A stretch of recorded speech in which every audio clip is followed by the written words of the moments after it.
Vocês estão vendo os slides? Então, né, a gente vai fazer a leitura desse livro. E só para apresentar rapidamente o Campbell, eu vou também depois colocar no grupo do WhatsApp um link de uma palestra que eu já fiz. É uma palestra longa, são 3 horas, contando a vida e a obra do Campbell, para quem tiver o interesse de se aprofundar, entender mais, conhecer mais quem foi o Campbell.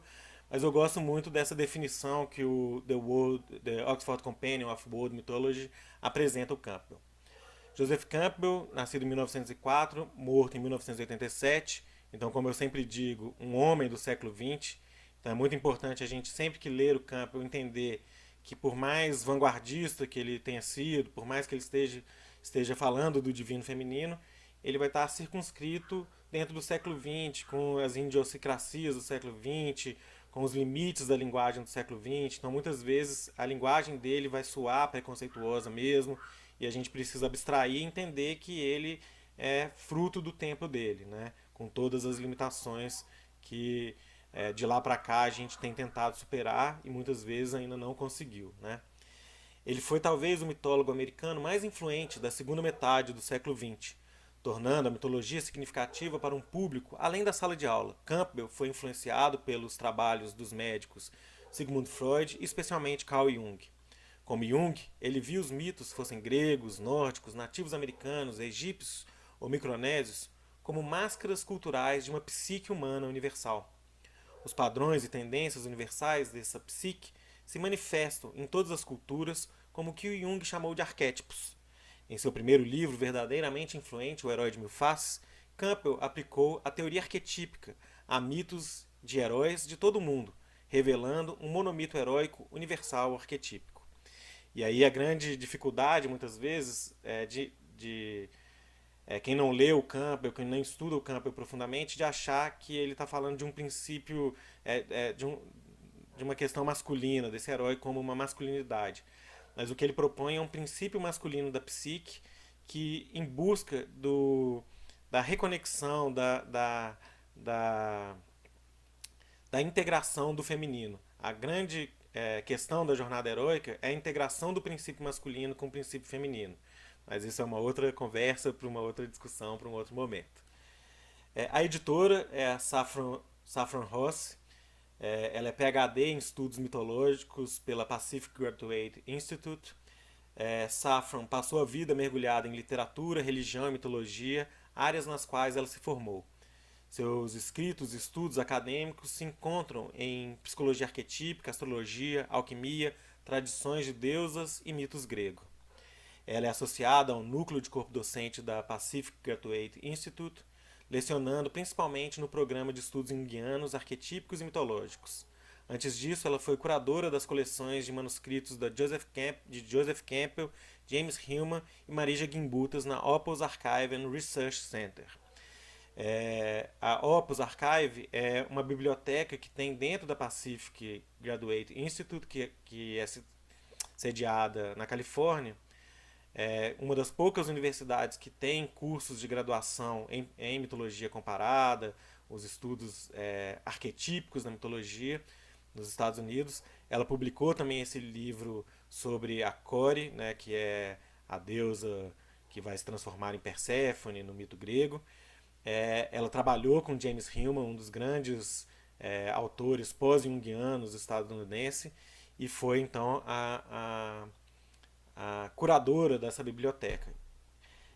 Agora ela é só professora e escritora, não é só professora, não, ela é professora e escritora, e não é mais a coordenadora da Opus Archive. A Opus Archive, essa biblioteca, é muito interessante porque tanto a biblioteca pessoal do Campbell se encontra lá na Opus Archive, parte do material das fitas e os áudios das palestras que o Campbell produziu durante a vida está nessa biblioteca.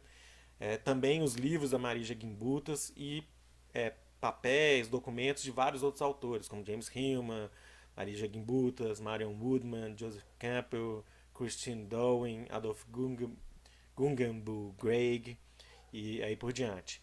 E muitos pesquisadores têm acesso a essa biblioteca, Tem um pesquisador do Campbell que eu gosto muito, que ele escreveu um livro que chama The Innateness of Myth, e ele teve a oportunidade de escrever a tese de doutorado dele, avaliando então os livros que o Campbell é, tinha. E o Campbell ele costumava dizer que a yoga que ele praticava era sublinhar livros. Então eram livros com muita marginalia, com muitas notas. Imagina a riqueza que deve ter sido você poder estudar outros autores com as anotações do Campbell, né? Então é muito interessante.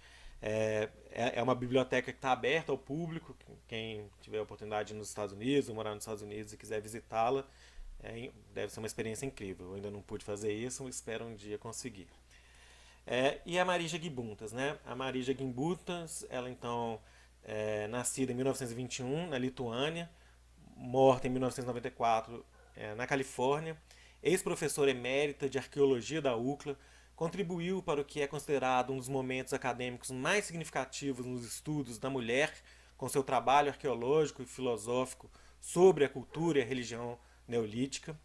Arqueóloga lituana-americana, ela é mais conhecida por sua pesquisa sobre as culturas neolíticas da Idade do Bronze da Antiga Europa, um termo que ela introduziu.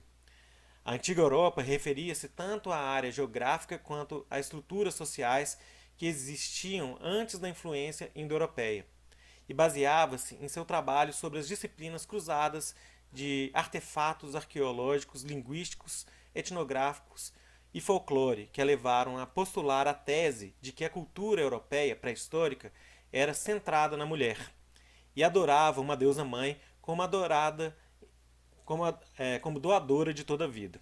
A hipótese de Gimbutas de que as invasões Kurgan trouxeram um fim à antiga Europa e introduziram novas línguas indo-europeias na região da atual Europa foi vista com ceticismo por muitos estudiosos. Nos últimos anos, sua teoria Kurgan recebeu apoio por meio de avanços nos testes do DNA. Então, isso é muito interessante. Quando a Marija Gimbutas faz essa pesquisa dela, essa pesquisa de campo, ela trabalhou em várias escavações na Europa, ela trabalhou em escavações com colegas, homens, ela foi muito criticada e muito rejeitada por uma questão machista e misógina de não aceitar uma mulher como tendo uma capacidade de pesquisa, criadora e tal. E ela. Então a teoria dela, essa teoria Kurgan que ela propõe, é uma teoria que ela vai identificar um grupo indo-europeu. Os indo-europeus eram, hoje já é sabido, né, que era um grupo humano, essencialmente pastoreiro, guerreiro, violento, que invadiu tanto o Crescente Fértil, a região onde surgiram as primeiras civilizações ali na Mesopotâmia, como também a própria Europa como um todo. E o Kurgan significa montes sepulcrais, de sepultamento.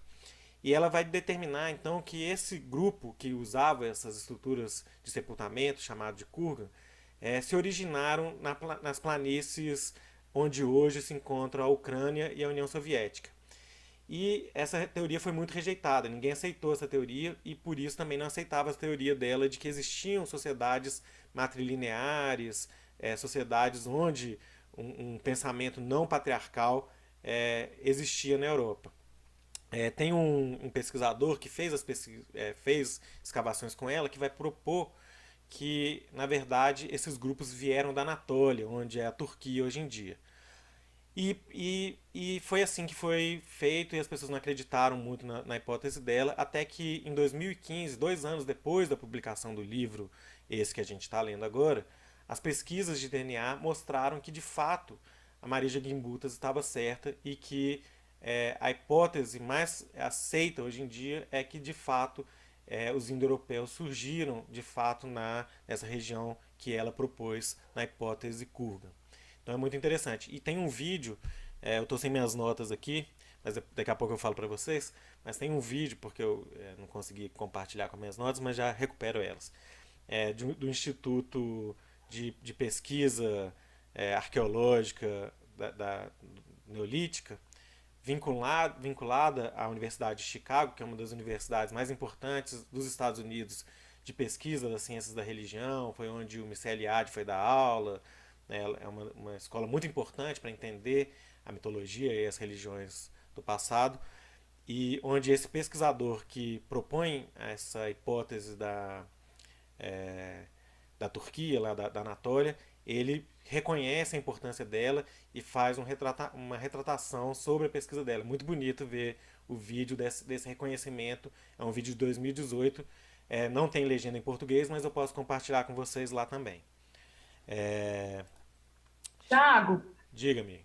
tem não sei se as pessoas viram já, mas tem um documentário no YouTube sobre a Maria Gimbuta que se chama Sinais Fora do Tempo, que é maravilhoso. Exatamente, eu Recomendo.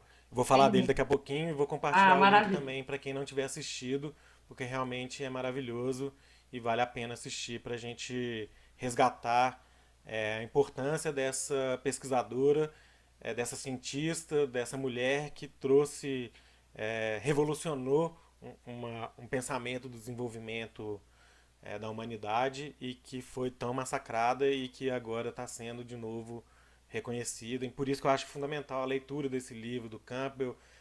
O Campbell foi um dos primeiros a reconhecer a importância dela, né? Mas vou contar mais um pouquinho e falo desse documentário que é fascinante mesmo e preparei para mandar o link para vocês aqui com a legenda em português e tudo mais. Então, a Marija Gimbutas, né, autora de mais de 20 livros, infelizmente eu conheço só um livro dela em português, que são Os Eslavos, se eu não me engano. Em espanhol tem algumas obras dela, mas a maioria está em inglês. E ela ganhou notoriedade ao publicar os três últimos. Os três últimos dela são os livros mais importantes nesse sentido de construir, assim, né, de sintetizar a obra dela. Né? Depois de todos os anos de pesquisa, ela consegue criar ali nessas últimas três obras um escopo muito importante, muito volumoso de informações. E o primeiro deles é o The Goddess and God of Old Europe, As Deusas e os Deuses da Antiga Europa, de 1974. Depois, The Language of the Goddess, a Linguagem das Deusas, de 1989, que inspirou uma exibição, eu esqueci de colocar aqui o nome, depois eu mando para vocês. Esse livro é muito interessante porque o Campbell escreve o prefácio desse livro para ela. Foi uma das últimas coisas que o Campbell fez em vida. O Campbell morre em 1987 e o livro só é publicado em 89. Então foi realmente uma das últimas coisas que o Campbell fez foi fazer o prefácio desse livro.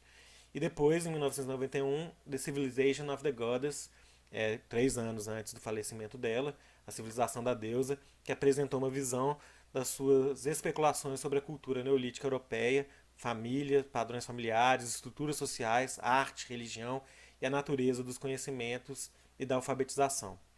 The Civilization of the Goddess, A Civilização da Deusa, articulou o que Gimbutas viu como diferenças entre o antigo sistema europeu, que ela considerava como centralizado na deusa mãe e na mulher, sociedade matrísticas ou matrilineares. E aí é muito importante a gente pensar que essa proposta que ela tinha não é matriarcado, né, o inverso do patriarcado, porque o patriarcado significa oprimir o que não seja masculino, oprimir o feminino. E tanto esses termos que podem ser tanto matrilineares ou matrísticas, não quer dizer que o feminino oprima o masculino. Quer dizer que o feminino tem uma importância, mas que acolhe todas as outras estruturas. E isso é uma diferença muito incrível e sensacional. Né? A gente pensar numa estrutura que seja mais acolhedora mesmo, né? Por falta de algum outro termo. Então é importante essa distinção desses termos. E a Idade do Bronze e um modelo indo-europeu patriarcal, androcrático, que suplantou o matrístico, matrilinearismo. De acordo com essa interpretação, as sociedades gineocráticas eram pacíficas, acolhiam homossexuais, esposavam igualdade econômica. Os andocráticos, ou dominados pelos homens, por ela denominado Kurgan, por outro lado, invadiram a Europa e impuseram sobre os nativos a hierarquia dos homens guerreiros.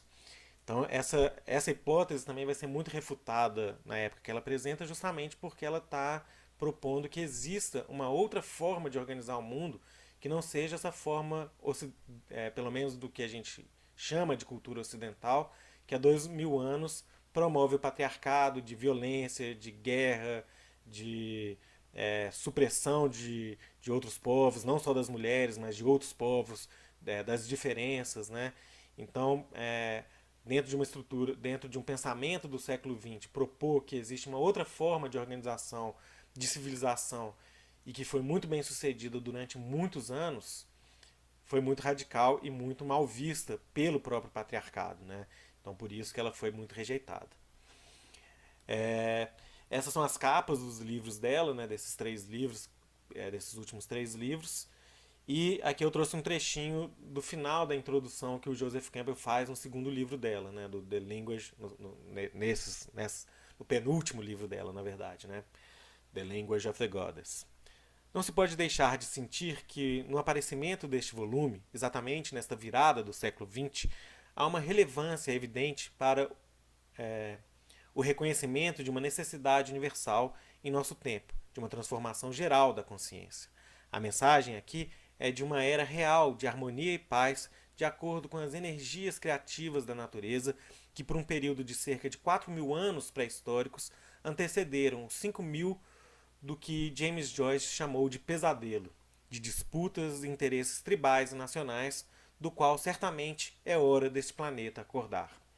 Eu acho muito bonito também essa proposição do Campbell de alertar da importância da gente refletir e recriar uma nova forma de pensar o mundo, né?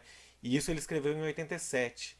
E aí eu me pergunto, será que a gente está conseguindo fazer isso? Será que a gente está conseguindo caminhar para adiante, né?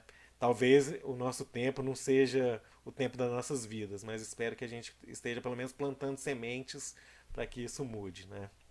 Então aqui os 3 livros dela em inglês e aqui o documentário, né, que é The Things Out of Time, a história da arqueóloga Marija Gimbutas, que eu vou colocar o link para vocês junto com essa aula do Campbell que eu falei que eu fiz. Aqui, só para finalizar, para a gente voltar para a obra do Campbell rapidamente, alguns outros livros que o Campbell vai tratar também dessa temática não tão consistentemente que nem esse livro que a gente vai ler, mas tem esse livro que são todos os nomes das deusas. Na verdade, é um livro que o Campbell é o editor. São vários artigos, tem um artigo dele, inclusive tem um artigo da Marija Gimbutas e outros autores, falando então dessa questão dessas grandes mães, dessas divindades, dessas estruturas das grandes deusas. E o Campbell é o editor desse livro. Muitas pessoas acham que esse livro é o mesmo do que As Deusas, o Mistério do Divino Feminino, mas não é. Esse livro está esgotado, mas se vocês quiserem não, eu vou mandar o PDF para vocês, eu tenho o PDF deles, eu vou mandar para vocês também, tá bom? Aqui eu tenho também o Atlas, essa edição maravilhosa, muito bem ilustrada. O livro da Gimbutas, A Linguagem das Deusas, é um livro também cheio de ilustração, é maravilhoso o livro. Eu tenho o PDF dele, posso mandar para vocês também o PDF. Esse daqui é só uma das partes do Historical Atlas. Essa foi a última obra do Campbell. Ele passou o final da vida dele tentando publicar esses livros. Ele publicou só os 2 primeiros volumes. Esse daqui é só o primeiro volume. Ele chegou a publicar o segundo volume e os 2 outros volumes que seriam publicados acabaram não sendo terminados antes do falecimento dele. A Joseph Campbell Foundation tem um projeto de conseguir terminar, mas eu acho que é um projeto muito hercúleo, assim, não sei quando que vai acontecer. Que são nos slides são esses 5 últimos volumes que estão aí. E os Máscaras de Deus, onde ele vai fazer também toda essa construção da mitologia humana, e principalmente no primeiro volume, Mitologia Primitiva, ele vai falar bastante do que a gente vai ler nessa primeira parte do livro Deusas, o Mistério do Divino Feminino, que é essa relação também que a Gimbutas apresentava das sociedades coletoras e caçadoras do Neolítico.